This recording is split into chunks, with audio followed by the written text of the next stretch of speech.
xuống thấy cái vùng hào quang rực rỡ dưới chân núi. 2-3 bữa liên tiếp thấy rực rỡ, nó trời, dưới này chắc có thánh nhân, sao mà có hào quang. Tới chừng sáng ông đi xuống dưới thấy có bà lão ở trong cái chòi bằng lá sụp xịt. Thấy bà lão cũng 80-90 tuổi rồi, đang ngồi đó lần chuỗi niệm Phật, niệm Om Mani Padme Hum.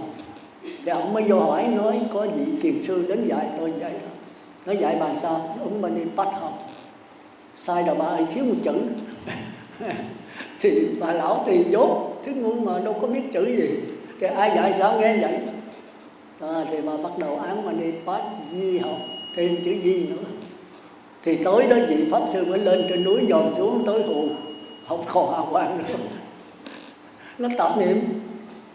Ông vĩnh rồi, bữa sau cũng thấy đen thui nữa. Ông mới xuống hỏi bà lão sao nữa, là bà niệm Phật sao? Ôi tôi niệm không được Ngài ơi, tôi niệm Om Mani Padme Hum, bây giờ này thêm chữ Di đó là tôi nhớ lời Om Mani Padme Hum, nó kéo tới kéo lui hoài. Tôi tập trung vô Om Mani Padme Hum không được. Và hồi nó kéo qua Di rồi nó cũng kéo trở lại, bỏ cái gì. Suốt đêm tôi làm không được. Thì Pháp Sư này tôi chết mồ này. Bà lão này mà không giảng sanh, không về cõi trời, không về cõi Phật là do mình. Tội lỗi Pháp Sư mà như vậy. Ông mới sám hối. Thôi tôi xin lỗi bà, tôi nói chơi thôi. Ông nhà bà tưởng thiệt. Bà niệm lợi đi Om Mani Padme Hum là đúng rồi, khỏi chữ Di chi. Bà trở lại cái cũ đi. Bà nói vậy hả? Già đâu có biết. Già dốt mà, dạy sao già nghe vậy thôi. Thì chúng ta thấy là cái chết của người không nắm giữ pháp lý. Ai nói sao nghe vậy? Thì tối ông này lên trên núi thì thấy rực rỡ trở lại.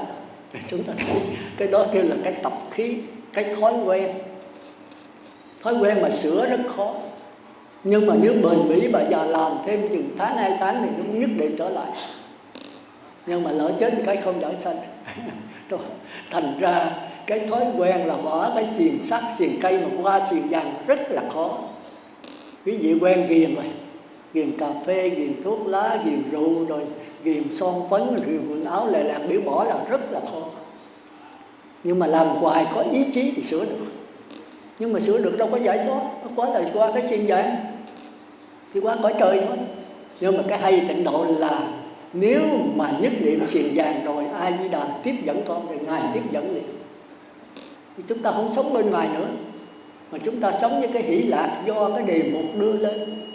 Cà phê, rượu, trà, thuốc lá, quần áo, son phấn thì chúng ta dứt hết. Nhưng bỏ cái đó để lấy cái khác. Bỏ cái ác, cái đề tiện lấy cái cao thượng. Lấy cao thượng để sanh về cõi cao thượng. Thì mình sao là nói vậy? Sanh về cõi cao thượng thì được cái gì? Cõi trời. Ở đó thời gian sao? Nhàm chán. Nhàm chán thì trong kinh với danh từ nhàm chán tức là ghiền, chịu không nổi. Nhàm chán tức là phiền não. Làm nhán tức là khổ. Vô thường vô ngã thì phải khổ đau. Mà khổ đau thì sao?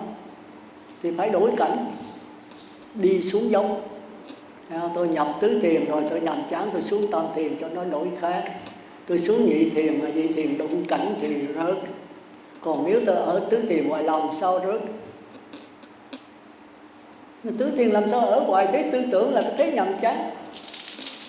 Nhàm chán là phiền não. Phiền não là khổ đau. Khổ đau là do tập khí. Tập khí là do làm hoài thói quen. Nhưng mà sửa thói quen ác thành thói quen thiện thì không phải sửa liền được đâu. Thành là có nhiều người nói bà sư cho con từ từ. Thì tôi nói từ từ cũng đáng mau à. Kéo là từ từ chưa kịp nó vô là tiêu đấy. Còn những người tiền kiếp có tu rồi người ta làm liền. Có người thọ 5 giới là bữa sau ăn chay trường rồi. Thì người này không phải là mới đây đâu, tới đó nhiều kiếp rồi. Nhưng mà thôi rối rôn theo phận rối rôn. Mình vậy thì mình phải bền thôi. Mình kiếp trước không tu thì bây giờ phải chịu ở tù. Tức là phải cột chân mình lại, làm hoài làm mãi. Chứ bây giờ mình ở mẫu giáo, bây giờ biểu mình lên lớp 3 làm sao học được. Thì thôi mình rối rôn thì ở lớp mẫu giáo. Nhưng mẫu giáo người ta học lớp 12 hết rồi sao sư? Chứ kể người ta kiếp trước có học. Nhưng mình bò hoài đi thì mình cũng đến lớp 12 thôi. Mình nói trời ơi lớp 12 năm lâu lắm, xưa người ta làm bác sĩ nữa thì tới 19-20 năm. Ông bác sĩ nào không từ mẫu giáo, ông nào mà sanh ra là làm bác sĩ hết. Nhưng mà có ông là thần đồng, ta học một năm 2-3 lớp, còn mình học một lớp 3-4 năm. Thì tại cái mình không tu. Và bây giờ cứ so sánh hoài thì cái nằm đó thôi, không nghĩ, không thèm học. Thì chết đi, kiếp sau sanh ra cũng mẫu giáo nữa. Thành ra cái ngu của mình ở chỗ đó. Phật tử đi tịnh xá vậy chứ còn trong này đủ hạng người hết. Vô cái gặp Phật tử nói xấu một cái tôi ở nhà luôn. Tôi không ăn chay, tôi không tịnh xá, không nghe pháp, cho chị chết luôn. Để cái tịnh xá này cho chị đó, tôi không thèm. Khôn mà thành ra ngu. Chết mình thì chết ai bây giờ? Còn nhiều khi là mép ông sư không hiểu lầm, hoặc là ông nói mà mình không hiểu. Ông sư binh cổ, thôi từ giả luôn. Từ nay không về không ăn chay nữa, cho ông sư chết luôn. Nói nhiều cái mình thấy mình dạy.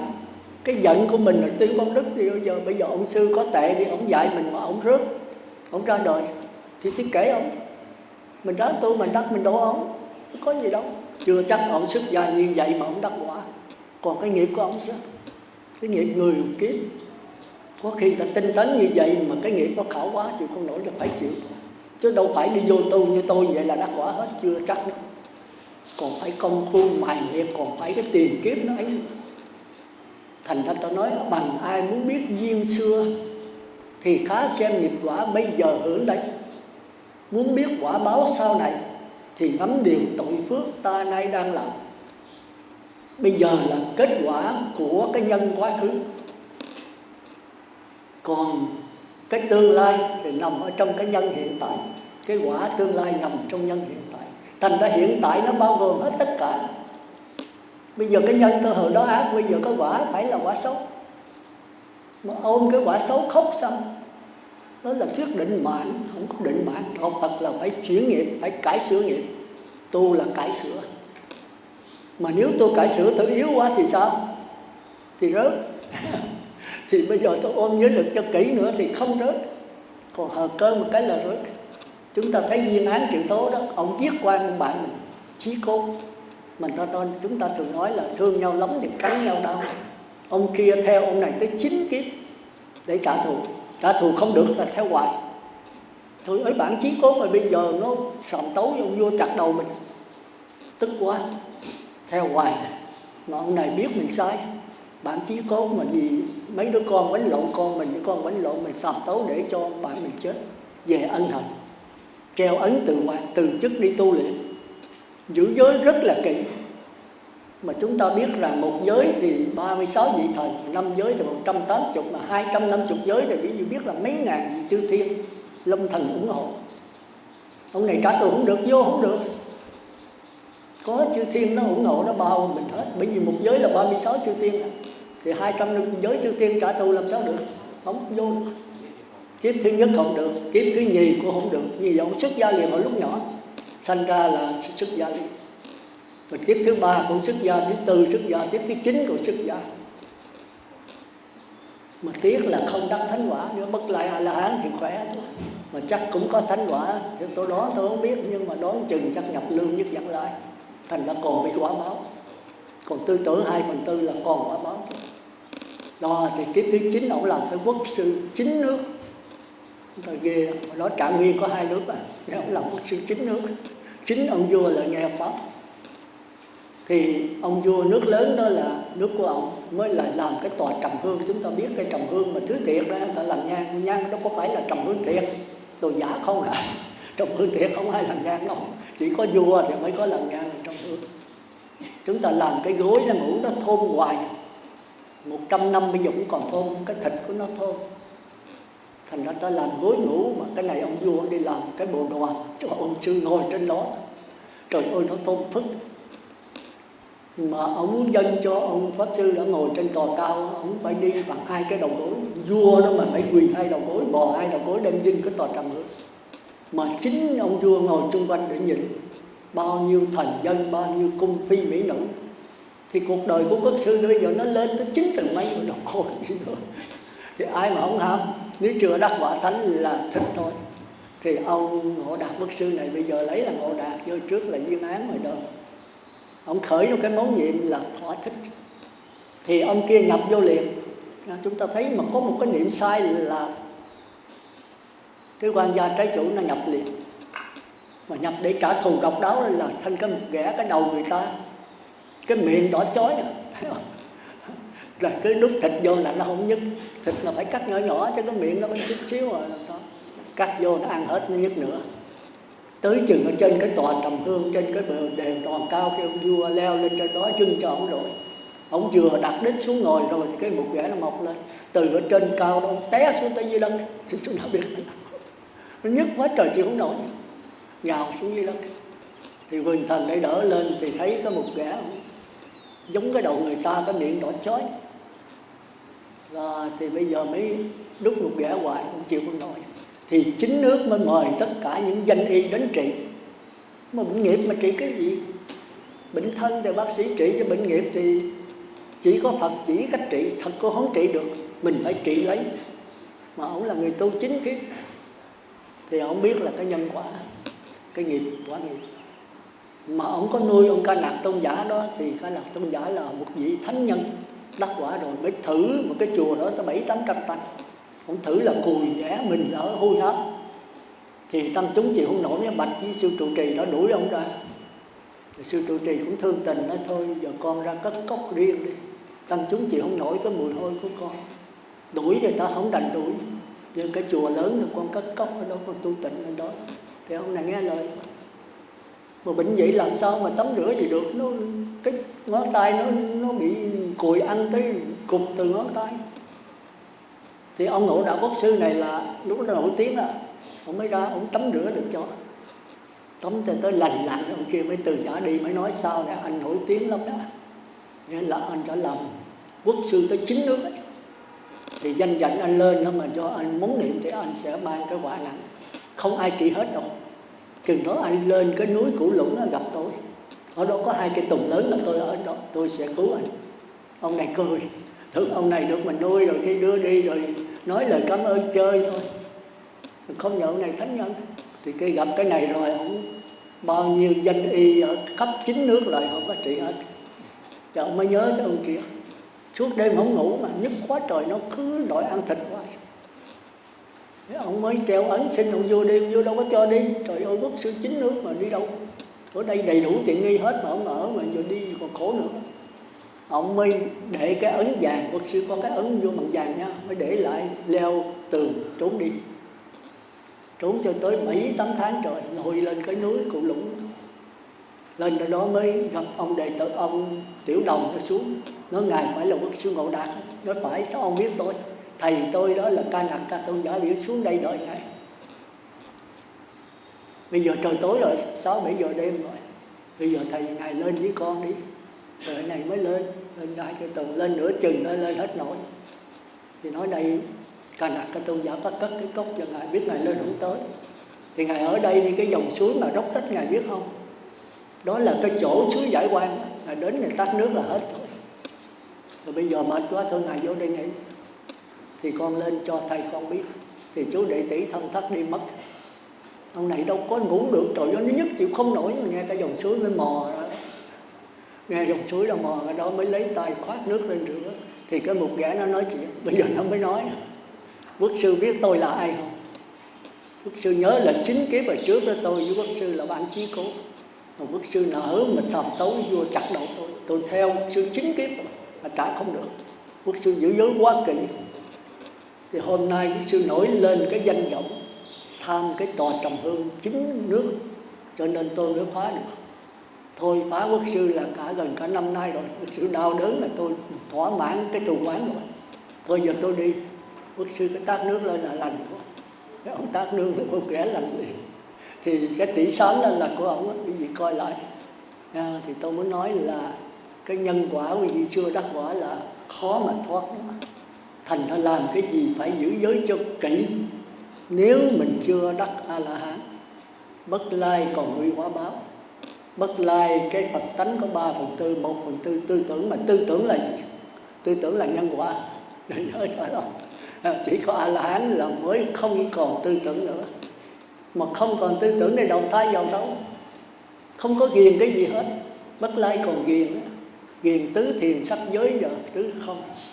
Thành ra Bất Lai còn sanh vào tứ thiền, mà tứ thiền không có sắc thân, không có cảm giác. Có sắc thân, có cảm giác, nhưng mà các ngài đè nén, không chú ý tới nó nữa. Thì Bất Lai cũng ngon rồi, rồi còn kẹt cái tư tưởng nữa, rồi không vô biên thức, vô biên vô sử phi phi tưởng, Bất Lai còn kẹt. Thành ra còn phải luân hồi vậy đó. Còn A-la-hán thì hoàn toàn sống với Phật tánh 24/4. Mà Phật tánh là gì? Nó trùm hết cả không gian. Khi còn sắc thân thì nó mượn cái sắc thân thôi, luôn luôn cái này trực nhận cái năm quẩn này trở về chân không. Thì khi năm quẩn bỏ rồi thì còn lấy cái chân không. Mà chân không ở đâu? Không ở đâu hết, mà ở đâu cũng có nó hết. Thành ra tìm với A-la-hán làm sao tìm? Chỉ có A-la-hán mới thấy được A-la-hán. A-la-hán với A-la-hán thì bằng nhau thôi, cái Phật tánh bằng nhau. Rồi đại khái nó như vậy. Thành ra tôi khuyên mấy bà, cái thứ nhất của tôi nói là cầu an, cầu siêu trai tăng, khai thị gì đó thì nên khai thị ngay bây giờ và tại đây, giúp cho cha mẹ mình siêu thoát. Thì mình khỏe là cha mẹ biết đường đi, thì muốn làm trai tăng, làm thất gì làm, không làm cũng không sao. Chắc chắn là cha mẹ nếu có xá lợi rồi thì bây giờ mình nên cười tối ngày. Rồi mình được như vậy hay không? Chưa chắc. Mình có gắng được như vậy mình về gặp cha mẹ mình cái đó. Thì cha mẹ với mình là bạn sen thôi, chứ không còn cha mẹ gì nữa. Đức Quan Âm hồi trước là thầy mình không đáng sách chép cho ngài nếu cõi quế độ này. Còn về đó Quan Âm là bạn sen với mình thôi, bạn thôi chứ không còn thầy. Tất cả đều đệ tử A Di Đà hết. Đó là trong kinh chứ không phải tôi đặt ra. Nên nhớ cho đó. Nó thành ra cái quan trọng hôm nay về cầu an, cầu siêu, quý vị nên nhớ cầu ngay bây giờ. Nếu ai còn cha, còn mẹ, muốn đền ơn báo hiếu cho mẹ thì làm sao cho mẹ ăn mặc ở bình, đó là cái phụ thôi. Nếu mình nghèo một chút thì ăn mặc cha mẹ đơn giản một chút. Còn nếu khá giúp làm sao cha mẹ ăn trường chay. Tôi thấy khó cái chay trường khó, bị vì loài thú nó có linh hồn. Còn không thì cũng phải 10 ngày. Và tuyệt đối là thú lớn như gà, vịt, heo, chó tuyệt đối không ăn, không giết, chỉ còn tôm khô, cá chép thôi. Thì nó báo quán nó rất là khó. Cái 1 tiếng rưỡi rồi, nó không giảng được cái gì hết. Đó thì quý vị cố gắng khuyên cha mẹ mình làm sao thọ 5 giới, quy y tam bảo, niệm Phật đếm từ 1 tới 10, niệm Phật khỏi đếm và khỏi niệm Phật nữa. Thì không có ban hồi niệm dẫn giảng sanh, nhưng có ban hồi niệm giảng sanh cao hơn. Còn niệm Phật đếm từ 1 tới 10, niệm Phật khỏi đếm khó giảng sanh, nhưng có ban hồi niệm chắc chắn giảng sanh. Thành ra pháp môn tịnh độ rất hay, giàu nhất niệm, giàu tập niệm, nhờ cái trợ duyên dẫn giảng sanh với tôi. Chứ không phải là tu tà như Đà Độ nha, tu lai rai lại chứng minh không có cái vụ đó đâu. Tà như lai rai thì phải nhờ ban hồi niệm. Mà nếu tà như lai thì không có thiện căn. Mà không thiện căn nếu mà có ban hồi niệm vẫn có thể giảng sanh. Tôi thấy như ở đây không có bà Cúc gì đó, mà tu tà thôi. Kêu niệm Phật không có chịu niệm, mà không chịu nói chuyện nữa. Tôi lợi năn nỉ hết sức thì bà mới gật đầu. Kêu bà niệm cho nghe, bà cũng không chịu niệm. Bà không có cái niềm tin về tịnh độ. Nhưng mà vì nể tôi, kính tôi thì phải cố gắng niệm thôi. Thì cái đó là tu tà chứ còn cái gì nữa. Tu lai rai thôi. Nhưng mà cái ban hồi niệm rất là độc đáo. Niệm cả ngày, cả đêm, 12 giờ khuya cũng có người cái ban hồi niệm tới vậy. Niệm từ lúc bà ngã bệnh cho tới lúc vô là thiêu. Khi tới lúc niệm 8 tiếng đến lô là thiêu mấy ngày sau. Ban hồi niệm không bao giờ dứt. Không giảng sanh sao được. Giờ không muốn giảng sanh vẫn giảng sanh. Thì tôi thấy là khó giảng sanh đó, nhưng mà tới chừng thiêu là xá lợi một đống mấy trong đó. Thì đó là rõ ràng. Thành ra tôi thấy cái tịnh độ rất hay. Tôi lý thuyết thôi, chừng tôi thực hành tôi thấy vậy là cái niềm tin tôi mới dựng lên. Thành ra bây giờ vấn đề khai thị, vấn đề kia là tôi rất là...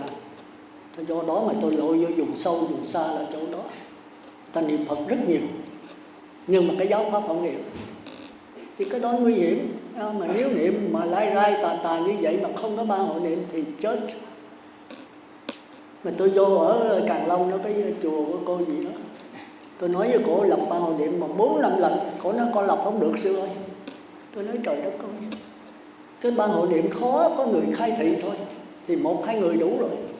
Còn mấy người niệm Phật thì giới ợp thôi, cái gì đâu cần biết cái gì đâu, cứ A Di Đà Phật, A Di Đà Phật. Thế người ta đem cái, nhất là giữ giới, thì đem cái định lực, cái linh hồn mình, cái thần mật của mình hỗ trợ cho người chết, không vậy thôi. Còn người khai thị là khó, phải hiểu giáo pháp, hiểu 4 điều là xác thân phải chết, linh hồn không chết, mà linh hồn là cái gì phải chỉ cho người chết rồi. Rồi phải nhắc lại cái công ơn của người chết mà chắc chắn giảng sanh thôi. Mặc dầu trong cuộc đời có điều thiện ác, nhưng mà làm điều thiện rất nhiều, mà đừng có nhớ tới điều ác nữa. Bây giờ mà chỉ nhớ tới A Di Đà thôi. Thì trước khi mà tắt thở mà nhớ A Di Đà bảo đảm giảng sanh, chỉ có sát na đó thôi. Bây giờ ban hội niệm tiếp tục nữa thì bà làm sao nghĩ tùm lum được. Nhất là 6 căn phải dùng vào hình ảnh và tiếng niệm Phật.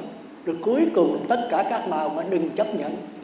Có nhiều cái cảnh giới khỏi nó là tiếp xúc bà đừng có chấp nhận, chỉ chấp nhận màu vàng với hình A Di Đà. Rồi trên tay cầm bông sen, nõn thai thấp quá mà chỉ chịu quá sanh thôi. Cứ khai thị vậy lập tới lập lui nhiêu đó thôi. Rồi kêu cho bà tỉnh, bà nghe này kia. Chừng nào bà mở mắt thôi, còn mê man thì phải hỏi bà có niệm Phật, còn gật đầu, mỉm cười hoặc là chớp mắt. Rồi để 8 tiếng rồi tay chân mềm ùi, rờ cái chỗ nóng chỗ nào thì cái này bảo đảm chết thì thiêu có lỗi. Thì cái này nên mừng chứ có buồn cái gì đâu. Tấn chết, vấn đề sống chết là vấn đề tự nhiên. Nhịp cầu mỗi người cũng phải qua. Ai mà khỏi qua vấn đề sống chết. Nhưng mà chết đi về đâu, siêu hay đọa, cái này là cái quyết định. Sống mà đọa xa xuống địa ngục, mà sống lâu làm chi. Sống càng ngày càng xa đọa. Còn chết liền lập tức mà giảng sanh thì chết là tốt, có gì đâu. Ai mà khỏi qua một lần chết. Tử sanh là một nhịp cầu phải qua. Chúng ta phải nhớ cái đó. Thì thôi đó là phần thứ nhất. Còn giảng phần thứ hai nữa là thôi. Phần thứ ba, thứ tư thì nằm trong đó. Thứ tư là cái khó. Thứ ba đó là chúng ta sống bằng cái gì chúng ta phải theo dõi. Thì chúng ta có 6 căn. Ngoài ra không còn cái gì nữa hết. Như nhìn lại cái xác thân này coi, trước là con mắt, 2 là cái lỗ tai, 3 là cái lỗ mũi, 4 là cái miệng, 5 là cái xác thân, 4 là cái ốc, 6 là cái ốc. Nó phải qua cái tiến trình của 5 quẩn mà quý vị không hay biết gì hết. Tôi nói về con mắt trước, rồi cái lỗ tai quý vị suy nghĩ thêm. Con mắt thì mình nhìn thấy sắc trần. Sắc trần là cái gì? Người ta, trâu, bò, heo, chó, nhà, cửa, giày, dép. Nghĩa là vật lý. Hay chúng ta kêu là trần. Tức là chưa có cái biết, chưa có sự sống. Chúng ta thấy như cái bình bông, cái nhà này có ăn uống gì không? Thì là không. Nó có cái biết không? Cũng không. Đó, rồi căn là cái gì? Căn là mắt, tai, mũi, lưỡi. Con mắt có cái biết không? Không. Có sự sống không? Có. Phải ăn uống ngủ nghỉ là con mắt nó mới sống được. Thì có đó là căn. Nếu con mắt mà ngóc ra khỏi đây thì biến thành trần, biến thành vật lý. Còn ở trên mình là sinh lý, mình phải nghĩ cái đó, phải nghĩ cho rõ. Cái lỗ tai mình cũng vậy. Thì nó là căn. Nó là sinh lý, nó có sự sống. Cái răng mình cũng vậy, nó có sự sống. Nhưng mà khi nhổ nó ra rồi thì nó thành vật lý, nó là không có sự sống. Thì khi cái căn này tiếp xúc với cái trần đó, thì bắt đầu nó có cái biết. Thì đó là ngạ quỷ. Cái biết này, cái biết lờ mờ, chưa có sự phân biệt. Đó, bởi vì nó chưa có lên ốc, chưa có dùng tới ốc. Rồi khi mà nó đưa lên ốc rồi đó, thì ngạ quỷ này là giống cỏ cây nó không có ốc. Nó chỉ có cái rễ thôi, có cái cánh thôi. Thành ra chúng ta kêu là ngạ quỷ. Ai mà có cảm giác đó là ngạ quỷ. Còn tới súc sanh là con thú, nó có đầu óc, nhưng mà đầu đít ngang nhau, tức là sự phân biệt lờ mờ. Thành ra trong kinh mới nói con các loài thú như con sư tử, như con cọp đó, là con cọp mẹ, con sư tử mẹ nó ăn con nó khi nó đói. Hết phân biệt được rồi. Khi nó đói nó trở lại ngạ quỷ. Ai mà mẹ ăn thịt con bao giờ? Mà thỉnh thoảng loài người vẫn có thì đó là ngạ quỷ đấy, chứ không phải là người ta. thân là thân người ta, mà cái tâm, cái hiểu biết là ngạ quỷ. Chúng ta nên nhớ cuộc sống này thỉnh thoảng cũng vẫn có đó. Có hai vợ chồng đó mà đi sa mạc đó, trong ấy ông Lạt Ma kể lại, qua sa mạc rồi đói quá, có dẫn đứa con theo, bây giờ không lẽ chết mới làm thịt con ăn. Chúng ta thấy thương con nhưng mà kẹt quá rồi, muốn kẹt ra mình làm thịt mình cho con ăn, mình làm thịt con để mình ăn. Thì chúng ta nên nhớ lúc đó là cái tâm ngạ quỷ, chúng ta phải hiểu. Thành ra người nào đối với cha mẹ vậy là ngạ quỷ. Còn súc sanh là loài thú, có sự phân biệt nhưng mà không rõ ràng. Thì đó là khi mà nó kẹt rồi là nó trở xuống ngạ quỷ. Còn ngạ quỷ thì không có sự phân biệt. Còn tới con người có ý chí là nghiệp, có sự đắn đo, suy nghĩ, tính toán, thì quý vị đó mà biết cái này sai thì bây giờ có luân lý dạy mình là phải có bổn phận đối với cha mẹ, không nên nói nặng cha mẹ, thì cố dằn cái giận xuống. Rồi tới người trời là dằn dễ dàng, có kinh nghiệm. Thì có hai cách dằn, quý vị thấy khó. Một đó là định, tức là chỉ. Hai là quán. Chỉ là đè nó xuống. Thí dụ như mình giận người đó, thì mình bây giờ tính đánh người đó, thì giờ đè xuống. Anh chửi tôi, nhưng mà thôi tôi đè xuống, A Di Đà Phật đè xuống. Mà chửi nhiều nữa thì A Di Đà Phật nhiều hơn, đè xuống. Giống như cái nồi súp da nó lên hơi rồi, nó muốn đẩy cái nồi lên, mình đè cái nồi xuống, lấy đá dằn lên. Một cục đá dằn không được, 2-3 cục. Mà ở đây cứ nấu hoài đè hoài thì nấu hoài, thì nó chịu không nổi nữa thì nó nổ cái nồi súp da tan tành hết. Thì cái dằn này cũng giống vậy. Tôi nhịn một lần thôi nha, tôi nhịn 3 lần thôi, lần thứ 4 là không được, giống như bá nhẫn. Cuối cùng là bắt đầu chửi, bắt đầu bóp chết con chim. Thì chúng ta cũng vậy. Thành ra Đức Phật nói thôi tu quán tốt hơn. Quán là gì? Là dùng cái suy nghĩ. Ở trong quán muốn suy nghĩ là có định trong đó, mà trong định chưa có quán, có thể chưa có quán. Định là đè xuống, mà đè xuống thì cái tâm mới là tạm yên, nó ngủ ngầm. Rồi bây giờ mới quán thôi. Mình tu mà mình chửi, mình đánh nó kỳ quá, thôi tha thứ cho nó. Mà nếu không được nữa thì nghĩ thôi, kiếp trước mà nhân quả mình chửi nó, giờ nó chửi mình lời thương về thì yên. Mà nếu nó chửi nặng hơn, dữ hơn nữa thì sao? Tam thập lục kế, xách xe chạy đi, lánh đây cạnh này. Mà trở về sau bị chửi nữa thì xách xe chạy nữa. Còn trường hợp không xách xe chạy nữa thì sao? Thì đập nó, ra án mạng thôi. Nhưng mà cái này nó nhẹ hơn, có quán thì nó nhẹ hơn. Thành ra pháp người trời là không có giải quyết vấn đề, chỉ đưa mình lên cao thượng. Tránh hoài thì được, mà trường hợp không tránh được thì cũng xảy ra án mạng thôi. Thành ra con người chúng ta, thế giới bây giờ nó đi chỗ đó. Thành ra mấy người lớn này như mấy ông tổng thống mà sân một cái là cả quả địa cầu này nổ liền. Không ngồi một chỗ thôi, lên nó nhận nút một cái rồi thì tiêu. Thì Mỹ, Nga, Trung Quốc rồi mấy nước đó mà nó giận nhau thì ông tổng thống ông lên ông quyết định một cái, ông nhấn một cái bên kia nổ. Mà sắp sửa tới bệnh thì bệnh nó biết trước người 15 phút nó có máy radar thì nó nhấn trả lại. Thì bên này vừa tiêu rồi thì bệnh cũng tiêu theo. Bây giờ thì tiêu đó không phải nước lớn tiêu, nước nhỏ cũng sập luôn, quả địa cầu này nổ luôn. Do cái sân. Thành mấy người lớn chừng nào cái sân càng dữ chừng ấy, mà hại mấy thằng nhỏ. Ông tổng thống mà ngu một cái rồi thì dân chết hết. Trong gia đình mà cha mẹ ngu cái con cái tiêu hết. Trong chùa ông trụ trì mà hư một cái rồi ở dưới này thì thử dân hết. Dân luôn, vậy tử xuất gia dân luôn, thì thử tại sao? Ông tu vậy mà ông còn rớt thôi, mình tu cái gì đâu, thôi mình nghỉ luôn. Nghĩ cái đó là vậy, mình tu đắc quả mình kiếm ông ở đâu mình đổ ông. Mình làm sao mà có cái tư tưởng đó được? Mình có 5 giới, ông tới 250 giới. Thành đối với quý vị đừng có tin tôi, quý vị trở về với mình. Thành ra tôi thường nói quý vị, thường quý vị lại đây xin làm cái Quan Âm. Một người cũng đủ làm.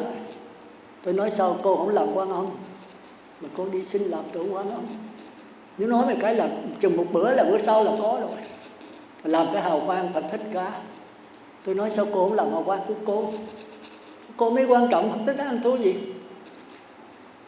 Rồi muốn xá lợi đem về đây cho Phật tử coi. Xá lợi đó không quan trọng, xá lợi của cô mới là quan trọng. Xá lợi của Đức Phật thì có 1 tỷ viên, mà xá lợi của mình có 3-4 viên thôi, thì chân quan trọng hơn của Phật Thích Ca. Bây giờ đạo Phật nó đi ngược. Phật Thích Ca xá lợi thì tất nhiên quan trọng rồi đó, nhưng mà cái đó là của Ngài, chứ đâu phải của mình. Mà tôi có 2-3 viên thôi mà quý hơn là hàng tỷ viên của Ngài. Bởi vì đây là phương tu hành của tôi. Quý vị phải nên nhớ luôn luôn trở về với mình, đừng có nương vào người khác, dầu là Đức Phật. Nếu tôi nói sai là tôi chịu tội thôi. Đức Phật cũng không cứu mình được. Đức Phật chỉ con đường thôi, còn đi hay không là không có Phật nào xen vô đó được hết. Thành ra chúng ta thấy địa ngục, ngạ quỷ, súc sanh, khỏi địa ngục 18 tầng thì có hay không? Có là trật, mà không có là sai. Nếu cái tâm mình địa ngục thì địa ngục có như tưởng. Mà cái tâm mình cõi trời làm sao có địa ngục? Ông Diêm Vương nào dám bắt mình? Mình có lỗi gì đâu bắt. Công an có hay không? Nếu nó có là sai, mà nó không có là trật. Công an có với mấy người xì ke ma túy, mấy bụi đồi, mấy quấy phá. Còn mình là người nam giới gì công an nào bắt mình? Có làm gì đâu bắt. Trừ ra cái quan ở kiếp trước thì cái đó không nói. Thì cái quả giờ nó trổ thì phải chịu thôi. Mình có ăn trái là mình tạo cái nhân kiếp trước, bây giờ cái quả mình phải trả. Thì mình phải trả quả rồi mình chuyển cái nghiệp mình. Nếu mà làm thiện cho giữ thì cái nghiệp đó tiêu. Còn làm thiện vừa mà cái ác mình kiếp trước nhiều quá thì cái quả cũng đến nó nhẹ bớt thôi, chứ nó không có hết được. Thành ra quý vị coi nhân quả rồi quý vị thấy là mình có thể chuyển nghiệp. Nhưng mà cái nghiệp kiếp trước là nó cả mấy chục tấn này. Bây giờ mà làm phước có 1-2 tấn thôi thì chuyển một ít thôi. Còn cái nghiệp trước mà vài trăm ký, bây giờ mình làm phước tới cả mấy chục tấn thì nhẹ thôi, hết trơn. Cái gì phải hiểu cho đó. Thành ra bây giờ không biết so sánh là tại sao người ta làm ác quá mà người ta vẫn sung sướng, người ta vẫn giàu sang rồi. Con cái người ta xuống phê, chồng người ta tốt với người ta. Còn con đi, con chưa thấy nghèo mạt mà tu muốn chết mà cái tai nạn mới tới hoài. Mình cứ so sánh vậy là làm sao? Kiếp trước người ta là có tu. Thành ra trong kinh ví dụ rất hay. Bây giờ cái phước báo là nước mưa, cái tai họa là muối. Ví dụ vậy thì chúng ta thấy rõ. Bây giờ cái phước báo mình có 1 chén nước mưa, còn quất vô đó 2-3 muỗng mà ăn canh muối thì nó mặn chát thôi. Rồi trái lại phước báo ta là một cái hồ nước 1000 lít, quất vô đó 1 chén nước nó cũng không ăn thua gì hết. Nó lại còn ngọt thêm. Có như canh phải không? Mình canh mà nó lạc vách mình bỏ chừng 1 tí muối vô đó thì ăn cái canh rất là ngọt. Rồi thằng bé nó nói canh lạc quá mẹ ơi, mẹ nó mới múc tí muối vô nó bỏ. Bữa sau canh lạc quá nó tự lại cái hũ muối nó múc 2-3 muỗng cà phê nó bỏ vô đó. Ăn gì được, nó mặn đắng. Rồi mới hỏi mẹ nó sao hôm qua con nói canh lạc quá mẹ bỏ miếng rồi canh nó ngọt quá, bây giờ con theo mẹ con bỏ vô 2 muỗng cà phê. Mẹ nói mày ngu. Mày không biết muối là nó mặn, nhưng mà cái canh nó lạc bỏ chút xíu thì nó nồng, nó ngọt là ngọt mặn. Còn này con bỏ vô 2-3 muỗng thì nó không đắng rồi nữa, thôi đem đổ bỏ đi con, không có uống được đâu. Thì cái cuộc đời cũng vậy đó. Nếu cái phước báo người ta nhiều, cả mấy ngàn đôi nước, thì cái tai họa đến nó cũng xóa bỏ hết, vô không ăn thua gì hết. Còn cái phước báo mình có chút xíu mà mình vứt cái tai họa nặng quá thì mình phải ngã thôi. Thành ra tu phải hiểu nhân quả cho rõ. Thành ra mình chịu nhân quả thôi. Nhưng mà chúng ta phải hiểu sâu nữa là nhân quả không có thật. Cái đó là cái qua đạo Phật. Hồi xưa người ta nghĩ nhân quả có thật. Thấy không? Cái gì mà người ta nói cái gì đó. Nhân quả cái gì? Ta nói là gì nhân quả trước sau thì cũng đến đó. Chỉ tranh lai tạo giữ lai trì. Chỉ có là tranh nhau là đến sớm hoặc đến trễ. Nhưng mà nếu đắc quả La Hán là tất cả nhân quả đều không đụng tới cái Phật tánh, cái làm lẽ của mình. Có nhân quả nhưng mà không có đau khổ. Thì có Ngài biết nhân quả, có Ngài biết đau đớn, người ta đập mình, người ta đánh mình, người ta giết mình. Nhưng mà giết xác thân chứ làm sao giết được cái biết của tôi. Thì xác thân này là cái bóng dáng, là cái lượng sống trên cái dòng nước biển thôi. Lượng sống nó có quyền mất, nhưng dòng nước làm sao mất được. Nước bao giờ cũng như bao giờ. Mà không phải là nước sanh ra sống. Mà chính cái ham muốn tham sân si các ái sanh ra, thì hãy có sanh ra thì phải có tử. Còn cái nước đâu có sanh thì làm sao có tử. Thành ra tu là chúng ta phải trở về với nước. Mà làm sao trở về? Thì chúng ta nên nhớ làm sao là không trở về được, không làm sao hết. Khi nào thấy rõ cái sanh tử, thấy toàn diện, thấy rõ ràng đó. Mà khi nào mình thấy rõ ràng cái gì thì không có vấn đề tin hay không tin, mà là không dính mắc nó nữa. Không dính mắc không phải là chạy trốn nó. Bởi vì có người chửi, có tôi bị chửi và có tiếng chửi, mà tôi biết cái người chửi với tôi bị chửi này kia đều phát hiện từ cái chân tâm của tôi. Mà chân tâm mới là thật, còn cái tiếng chửi người chửi đó là cái tiến trình của năm quẩn đâu có thật. Nó là những cái lượng sống. Thì nó lên cao rồi nó xuống, người ta chửi rồi người ta thôi chửi. Rồi thôi chửi người ta chửi nữa thì nhận nữa, nhưng mà cái dòng nước, cái nước này đâu có đụng gì tới nó. Ta chửi cách mấy bắt quả là ta giết cái xác thân này thôi, giết cái lượng sống này thôi. Mà cái lượng sống này không giết thì nó cũng chết thôi. Không ai đụng tới nó rồi nó cũng chết. Nhưng mà cái nước sông, nước biển làm sao mà mất được. Nếu mình là nước biển thì mình không sợ cái gì hết. Mình sẽ tết nhẹ của cuộc sống này. Không sợ không phải là chạy trốn, mà là ở trong nó mà không dính mắc nó. Mà làm sao không dính mắc, làm sao tức là qua cái lượng sống nữa rồi. Thế giới của Niết Bàn không có làm sao. Nó không có điều kiện, nó không có niệm. Ở đây chúng ta phải hiểu. Nhưng mà khi tu thì chúng ta phải từ từ. Tôi giới thiệu vậy thôi để quý vị biết. Thì quý vị muốn nghe rõ đó thì có cái bản, tôi sẽ đi sâu hơn. Nhưng mỗi lần tôi giảng vậy tôi đi sâu một chút để cho quý vị hiểu. Thành ra cái cuộc sống khi mà mình thấy một cái sự vật đó phải qua 5 giai đoạn. Con mắt, cái lỗ tai cũng 5 giai đoạn, cái lỗ mũi cũng 5 giai đoạn, cái miệng cũng 5 giai đoạn, sắc thân cũng 5 giai đoạn, cái óc cũng 5 giai đoạn. Mà nếu mình không hay biết gì hết thì ngay bây giờ mình là địa ngục, ngạ quỷ, súc sanh, Atula. Còn nếu mình có học mà ngay biết rồi mình nói cái 5 quẩn này là tôi phải cải sửa thì người trời. Còn 5 quẩn này nó diễn biến mình không hay gì hết là 4 đường ác. Ngay bây giờ thôi. Còn bây giờ 5 quẩn này nó diễn biến mình biết nó, mà không phải là phân tích, không phải tổng hợp, không phải là đè nén, mà lặng lẽ nhìn nó sao mình nhìn y vậy, đừng cải sửa, đừng phê phán gì hết. Và khi đi đứng nằm ngồi thì biết đi đứng nằm ngồi, cái biết không có đi đứng. Còn nói tôi đi, tôi đứng, tôi nằm, tôi ngồi rồi thì chết, cải sửa.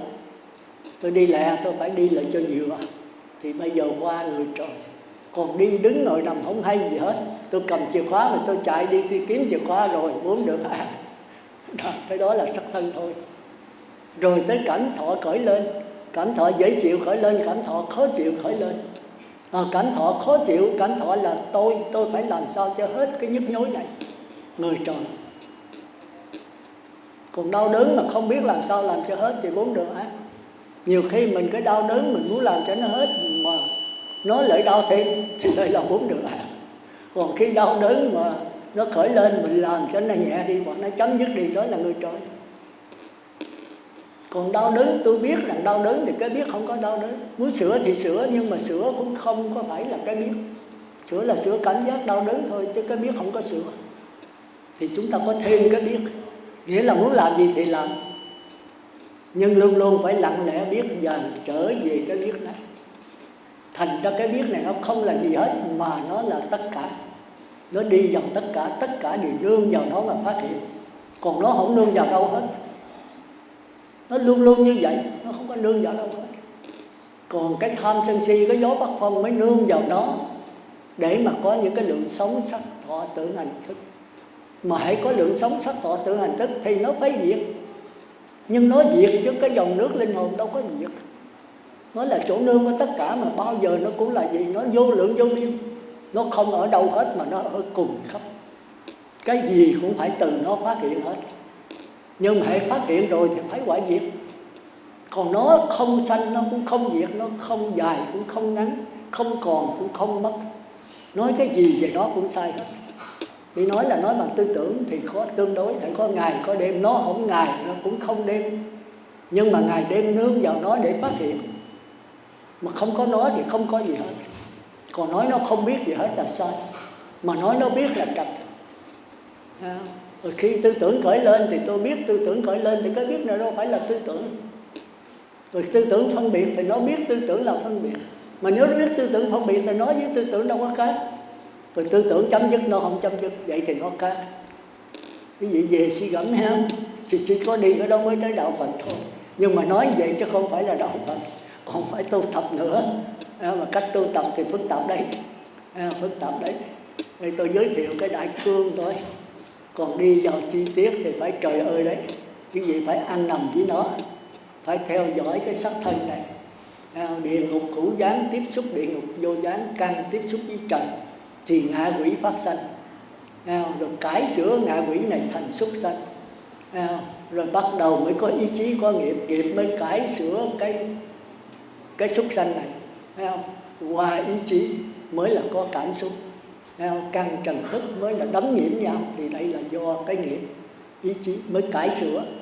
Rồi cải sửa mà không có kinh nghiệm thì qua tới cõi trời dục giới mới có kinh nghiệm. Thì bắt đầu qua cái ái, qua cái thọ, bây giờ mới có cảm giác. Rồi cảm giác rồi là người trời mới bắt đầu là sửa cảm giác này rồi qua tứ thiền, qua cái ái.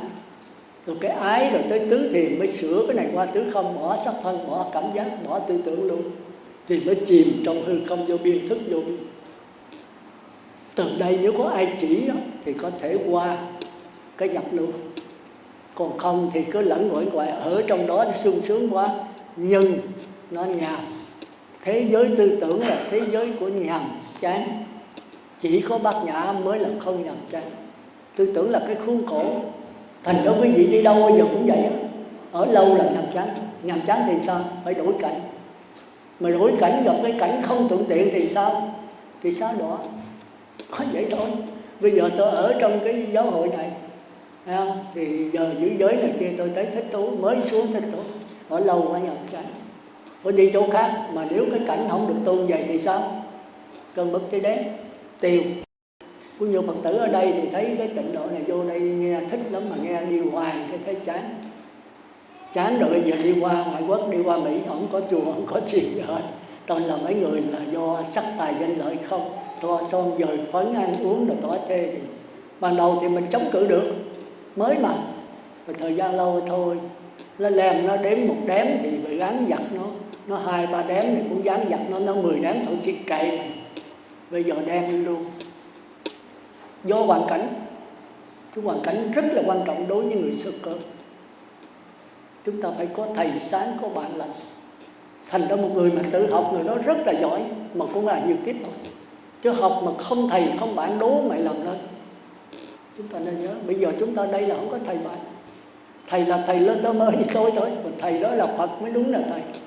Tôi là không xứng đáng ngồi đây để giảng, đúng vậy đó. Nhưng mà thời buổi không có thì giả rất nó đỡ mất tay thôi. Tôi phải thông cảm là tôi chưa sống được.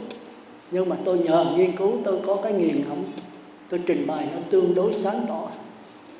40 mấy năm trời tôi là cái chìm trong này, tôi lấy cái sanh tử đạt đậu. Tôi thấy Thái tử Siddhartha là ông Thái tử giàu sang, mà đi 4 cửa thành rồi Ngài cứ bị gặm nhấm về vấn đề sanh tử. Ngài nhức nhối về vấn đề sanh tử. Thì mình bây giờ cũng phải nhức nhối về vấn đề đó. Nhưng mà Ngài đã tìm sẵn rồi. Nhưng mà trong kinh viết lại, trời ơi, tôi nói gì văn thì bất ngôn. Tôi nói là ngôn thư bất tận ngôn. Cái lời văn viết không thể diễn tả lời nói được. Ngôn bất tận ý, lời nói không thể diễn tả cái ý được. Cũng như bây giờ tôi viết vậy là tôi nói vậy là tôi nói vậy, mà biểu tôi viết thì trời ơi, tôi ngồi cả năm tôi không tóm lại được. Giảng thì nó dễ, mà viết lời thành sách rất là khó. Mà giảng như gì dễ, chứ mà tôi trình bày cái hiểu biết tôi cho mấy vị là cũng khó. Tôi có thể trình bày 100, quý vị có thể tiếp thu từ 50, chưa chắc, mà chưa chắc đúng cái ý của tôi. Cái chuyện lập lợi của tôi là thành của quý vị. Thành đã đòi hỏi quý vị phải sống như nó. Mà nếu sống mà đem lại hạnh phúc cho mình, cho tất cả thì cái này là đúng. Còn không thì là sai. Bởi vậy tóm lại là hôm nay là tôi muốn nói về 4 vấn đề. Nhưng mà tôi nói rồi thì cũng là quý ông quý bà cứu cha mẹ trong hiện tại. Nếu ai còn cha còn mẹ thì cố gắng xin cha mẹ thọ 5 giới là quy y tam bảo.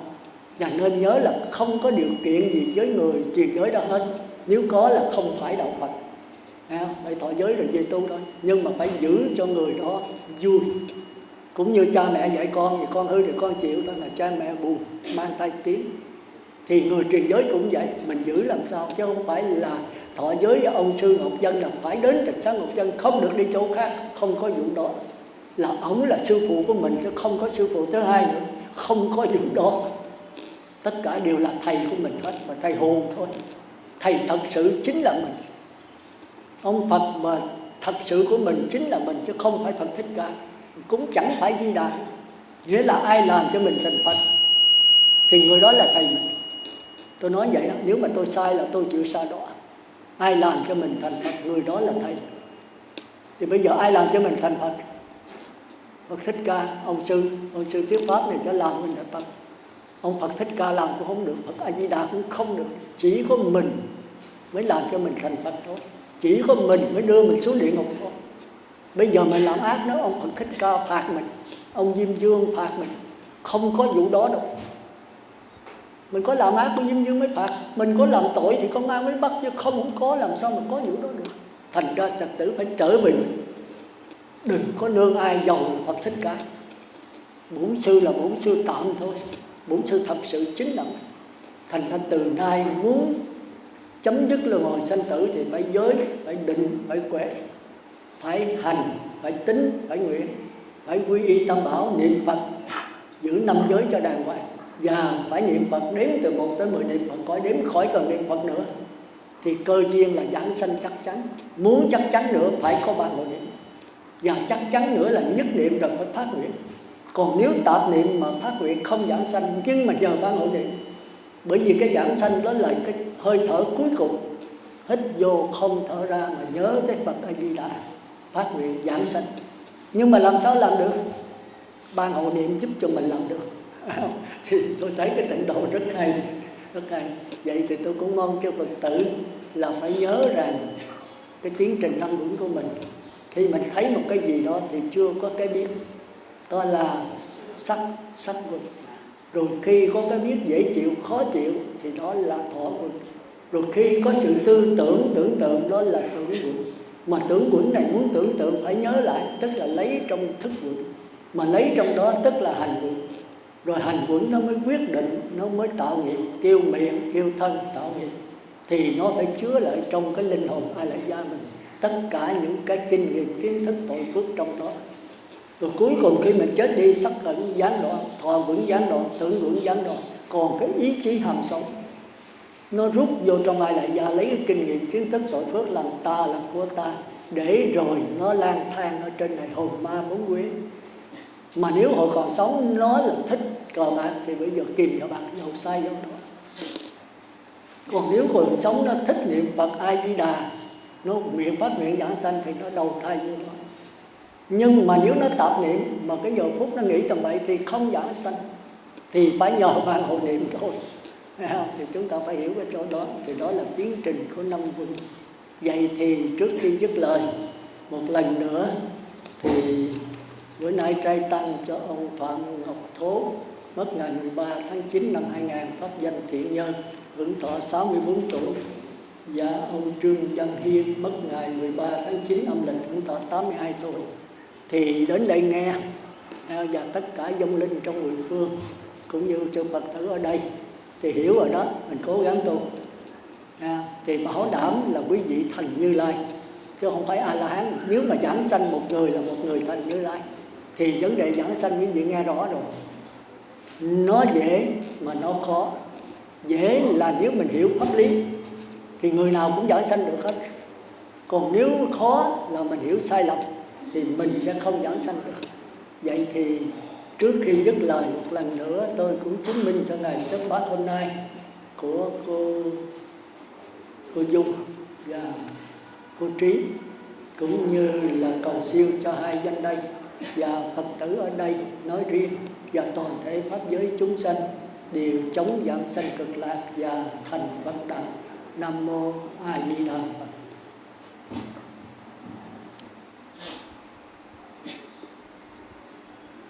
Cảm tạ đi rồi chúng ta thọ giới. Rồi hãy dùng cơm niệm Phật 10 phút. Dày, vật chất thịnh hành, đạo đức suy đồi. Do đó mỗi người Phật tử chúng con phải hết sức cố gắng tu hành, phải thường xuyên nghe sư thuyết pháp để biết đường lối tu hành, và phải đặt hết niềm tin vào pháp môn niệm Phật với đầy đủ tính nguyện hạnh. Sau hết tham gia vào ban hộ niệm để chuẩn bị năm chung được giảng sanh, thật là phúc đức vô lượng vô biên cho những ai được nghe và nỗ lực thực hành. Kính thưa Phật tử, sau buổi cúng hôm nay, gia đình chúng con kính mời quý Phật tử dùng với gia đình chúng con một bữa cơm đạo vị. Gia đình chúng con xin chân thành biết ơn. Nam mô A Di Đà Phật. Nam mô A Di Đà Phật. Nam mô A Di Đà Phật.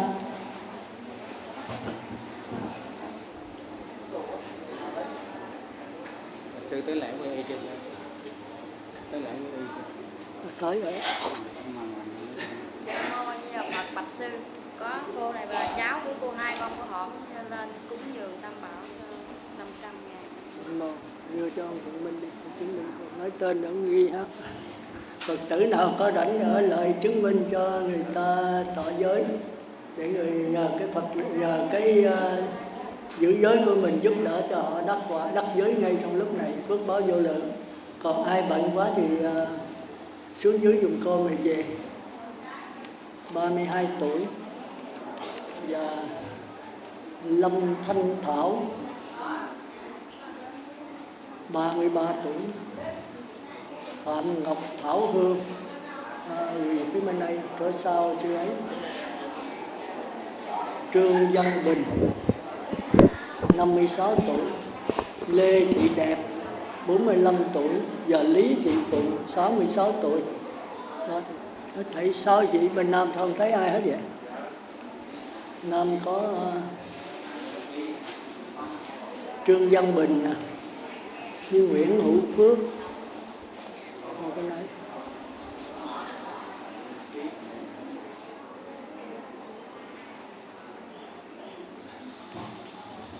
Một Phật giờ bên Thiện Nam thì 3 ông ở Tây, 4 ông Trương Văn Bình 56 tuổi, Nguyễn Hữu Phước, Phạm Minh Chí, Dương Ngọc Đức, phải đủ 4 vị ha. Là tán thán Đức Phật Thích Ca. Tán thán tức là kính trọng và khen ngợi Ngài. Nhờ có Ngài chỉ đường cho mình, thành ra bây giờ tôi mới ngồi tu đây. Còn quý vị mới biết thọ giới hôm nay, tức là bước lên con đường chấm dứt đầu thai. Mà nếu không mình cứ lang thang vô lượng kiếp. Mà mục đích Phật Thích Ca đó là muốn cho mình chấm dứt đầu thai, chứ không phải là thay đổi đầu thai. Nghĩa là không giảng sanh đây có nghĩa là qua sanh cõi mới, chứ không phải là tái sanh. Tái sanh nó khác với giảng sanh. Tái sanh là sanh cái thân mới, đầu thai. Đầu là đi vào cái thai của cha mẹ. Thành ra có là nõn thai thấp quá thì đây là quá sanh. Thì cái này mình không, cái linh hồn không có chui vào đâu hết, mà Đức Phật A Di Đà cho mượn cái bông sen, mình sẽ gá vào đó và vĩnh viễn đi tới quả Như Lai, chứ giảng sanh rồi không còn trở lại ta bà nữa, trừ ra phát Bồ Đề tâm giáo hóa thôi, thì mà không phải thành A La Hán mà thành Như Lai. Đó là cái hy hữu nhất của pháp môn Tịnh Độ trong thời mạt pháp này, thì quý vị phải hiểu. Thành ra cái thứ nhất là mình phải tán thán thêm một người bên Nam. Thì cũng ráng thôi. Thì tôi hồi đó giờ không có giảng pháp, mới có mấy chục năm nay thôi, chứ hồi xưa là tôi lo tu không à. Pháp lý tôi không rành. Bây giờ tôi nghiền ngẫm thì hơi hiểu. Nhưng mà sống thì quý vị phải tha thứ cho tôi chưa sống được đâu. Thì đó là cái thứ ba. Cái thứ hai, thời Phật chết rồi, bây giờ Phật nói rằng nếu ai thấy được Phật tánh, sống 24 thì bằng với Phật.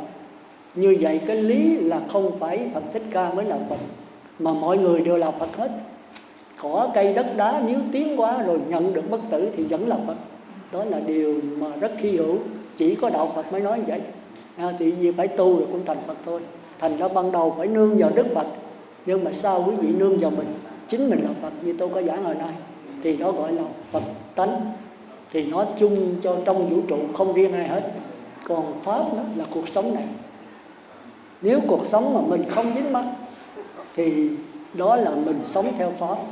Còn tăng là không phải người xuất gia không.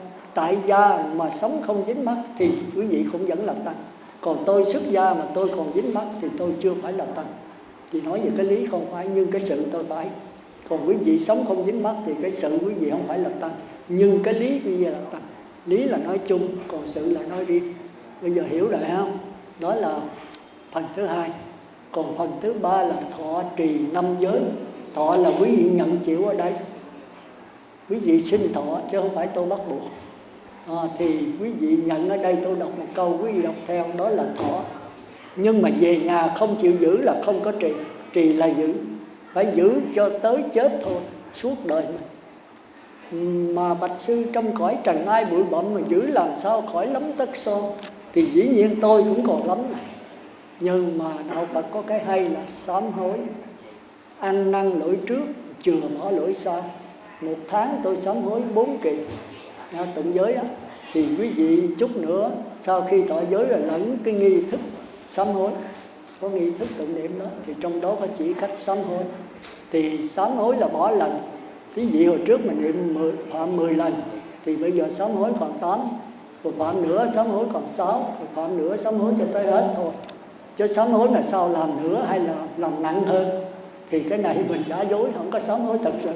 Quý vị nhớ ha, chút nữa là sọ giới xong nữa thì ở dưới có Phật tử người ta phát cho mình cái nghi thức để sám hối. Còn giới thứ nhất đó là không sát sanh, ăn chay 1 tháng 10 ngày, nếu chay trường càng tốt. Còn dưới 10 ngày là không được. Còn ai mà chưa ăn được thì cố gắng, nhưng mà phải 10 ngày thôi. Có thể ăn 6 ngày, lần lên 8 ngày, 10 ngày. Còn thọ giới rồi cứ 6 ngày hoài là không được. Ai mà làm không được thì thôi bữa nay đừng thọ.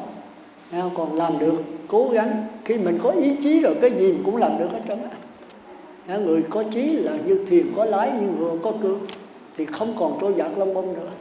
Còn bị tại vì bởi vậy thôi bữa nay đừng thọ giới. Mình yếu quá thì phải chịu thôi. Nhất định là mình phải giữ được 10 giới. Thì từ nay là tuyệt đối không ăn loài thú lớn nữa. Gà, vịt, heo, chó tuyệt đối không ăn mà cũng không giết. Còn tôm, cua, cá tép thì 20 ăn mà không được ăn. Như vậy thì quý nam nữ có thể giữ được không? Nếu giữ được thì im lặng. Còn ai nắm giữ không được thì đưa tay lên cho tôi biết, rồi chúng ta rút xuống bữa khác. Cái đó là tùy quý vị thôi. Giờ im lặng hết thì giữ được ha. Bây giờ phần thứ hai là không trộm cắp. Mà cái sát sanh đó theo trong đạo Phật đó là tu tịnh độ, còn phải phóng sanh. Không làm ác mà phải làm điều thiện. Thì chúng ta thấy chúng ta bị tội tử hình, mà bây giờ có ai cứu chính phủ tổng thống tha thì chúng ta mừng vô cùng. Thành ra mà chúng ta thú mà nó sắp sửa chết, mình tha nó thì tất nhiên cái nó rất là biết ơn. Chúng ta đừng tưởng con thú nó không biết nha. Tuy không biết nói mà lòng biết nghe, thì cái tâm nó rất là mừng, thì nó sẽ đền ơn mình. Còn nếu mình giết nó, chẳng những nó ấy nó thù oán thì nó trả báo. Thành ra cái cõi đời này sanh ra là ân đền quán trả. Mình có phóng sanh thì loài thú nó sẽ đền ơn mình. Nếu nó sanh gia đình làm con mình thì chí hiếu. Còn nếu mình giết nó sanh gia đình làm con mình thì đứa con này báo mình, nó sẽ bất hiếu. Nó báo mình tàn gia tru dục luôn, khổ sở gì nó. Thì chúng ta thấy cuộc sống này có nhiều đứa con có hiếu mà có nhiều con bất hiếu. Mình đừng trách nó, mà phải trách cái kiếp của mình. Hồi lúc nhỏ hoặc là tiền kiếp mình đã giết nó rồi, thì bây giờ nó phải trả bán thôi. Thì bây giờ muốn vậy là mình phải chuyển nghiệp, tức là ăn chay, cải sửa, phóng sanh. Còn muốn chấm dứt cái nghiệp nữa thì mình phải xuất gia, đắc quả A-la-hán. Thì đó là phần thứ hai. Thứ nhất là không sát sanh mà phải phóng sanh. Cái thứ nhì không trộm cắp mà phải bố thí. Không trộm cắp là không lấy của không cho. Bất cứ cái gì cũng phải xin. Mình xin người ta cho thì người cho vui, người nhận vui, cả hai đều vui. Còn ăn cắp của người ta thì người mất khổ sở, người ăn cắp lo lắng, cả hai đều khổ hết. Chúng ta nên nhớ cái đó, tôi giảng sơ thôi nha. Còn cái thứ ba là không tà dâm mà còn phải tiết dục nữa. Không tà dâm tức là Người nam có vợ bé là phạm tà dâm, người nữ lan trả chồng con người khác là tà dâm. Khi mình lan trả chồng con người khác, mình có vợ bé, thì gia đình của người lại bị lan trả, người ta khổ đau. Mình lo lắng, người ta đi thưa mình, người ta sẽ đánh đập mình. Cả hai đều khổ hết. Thành ra tuyệt đối là không lan trả chồng con người khác, không bao giờ có vợ bé. Nếu có hai bà vợ rồi thì hai dòng con, thì ngay bây giờ đã khổ cả hai bà vợ, rồi con cái cũng khổ nữa, khổ dài dài cho tới kiếp sau này. Thành ra đừng bao giờ tà dâm. Và gia đình một hai đứa con thôi, nhiều quá mình nuôi không nổi, mình dạy không được, nó sẽ hư, nó hại cho mình, hại cho lối xóm, hại cho nước nhà, hại cho cả thế giới. Chúng ta sống là sống chung, sống giới, chúng ta nên nhớ chỗ đó. Thành ra không tà dâm mà còn phải tiết dục, đó là điều thứ ba. Ai giữ được thì ấy, giữ được thì thôi ha, không bắt buộc á.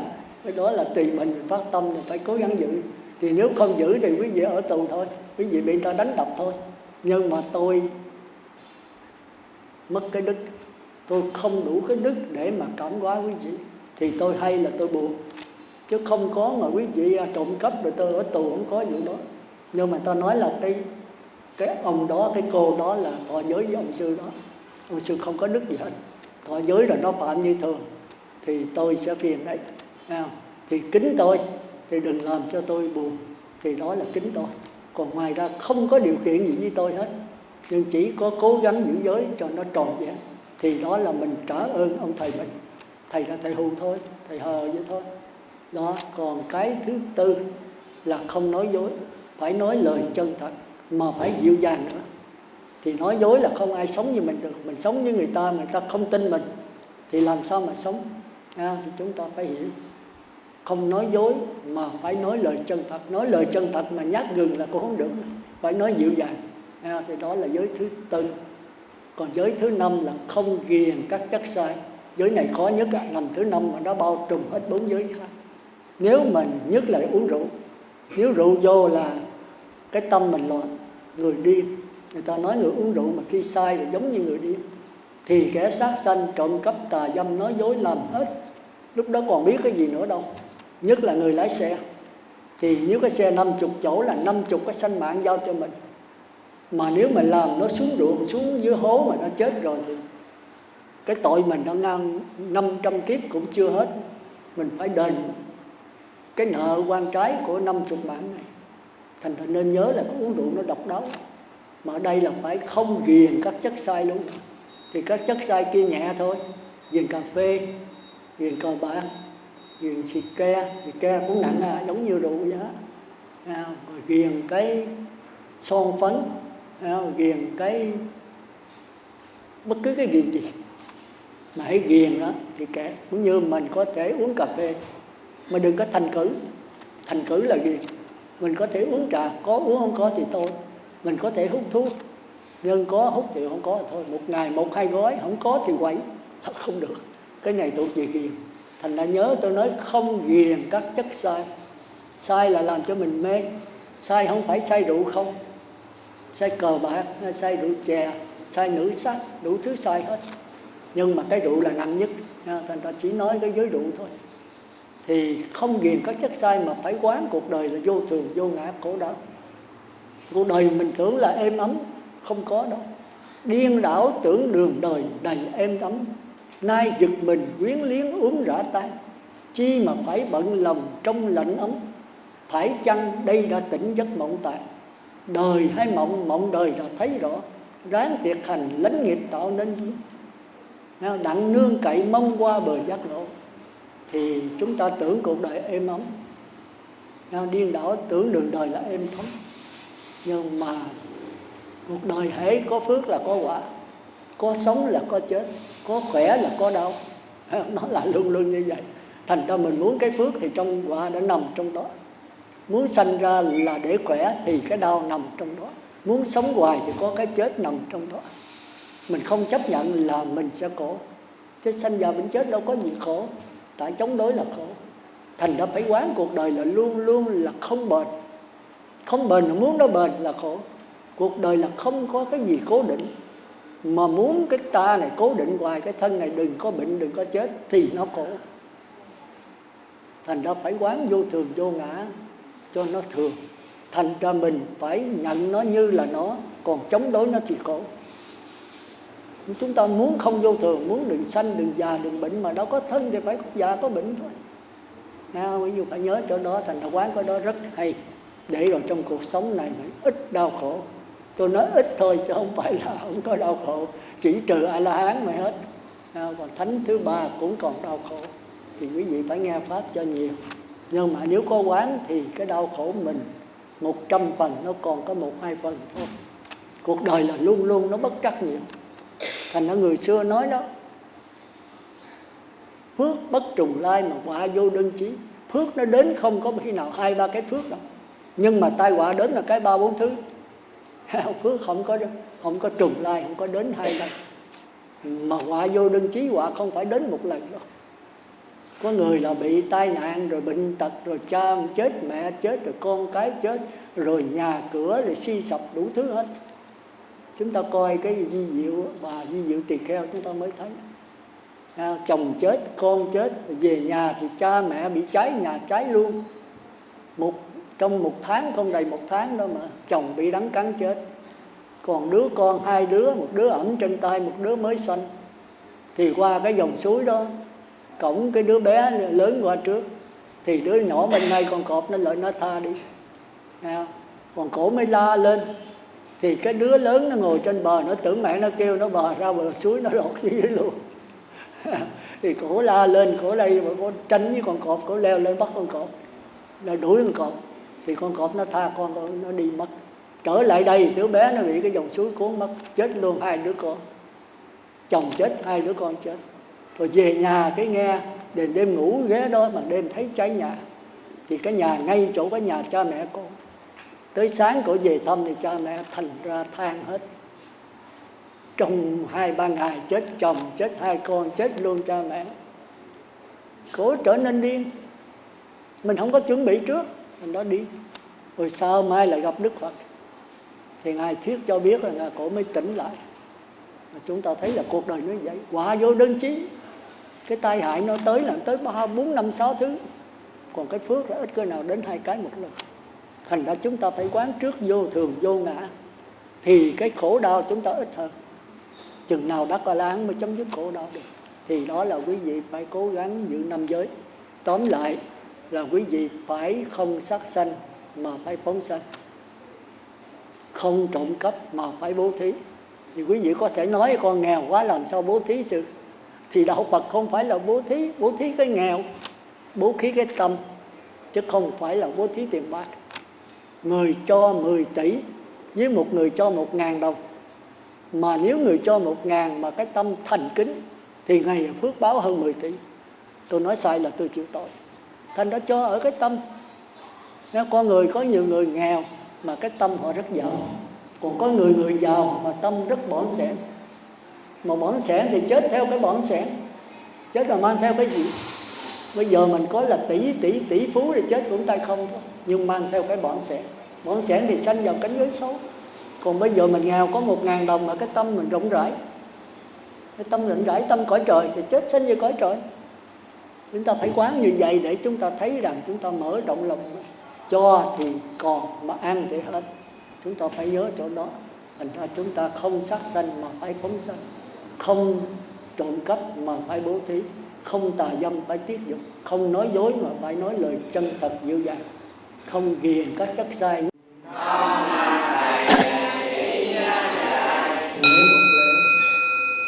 Để đưa cái để xuống cho, để xuống như này.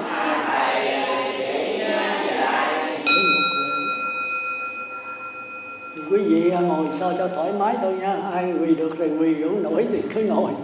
Không có tội gì đâu. Không cung kính thì thua người không quỳ. Nắm cái tâm nha, nhớ cho đó. Thì quý vị tùy theo cái tâm của mình.